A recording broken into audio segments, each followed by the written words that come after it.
U stmat li aktar minn 45,000 persuna attendew għall-ewwel kunċert mużikali ta' Summer Days Malta ta' din is-sena. Dan il-festival huwa magħruf għal briju u d-divertiment mill-aqwa sar fl-ispazju miftuħ tal-Park Nazzjonali f'Taqali. Il-kunċert tal-bieraħ sar b'kollaborazzjoni ma' BBC Radio 1, Dance Life u Greenfields. Mal-ewwel noti tal-kanzunetta ta' Where is the Love, il-folla deret entużjasta bl-ispettaklu tal-grupp Black Eyed Peas li ħolqu atmosfera mill-isbaħ waqt li dawn esponew il-bandiera Maltija fuq il-palk.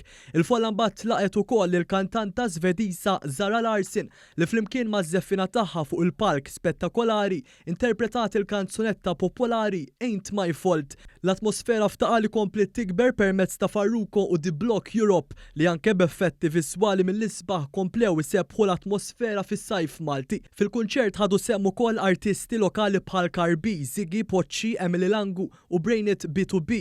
Dawn kienu appoġġjati wkoll mid-DJ Charlie Hedges mill-BBC Radio 1. Bħal kunċert ta' MTV qablu eluf ta' barranin spikkaw fil-folla b'ħafna minnhom jiġu Malta apposta għal dan l-appuntament mużikali.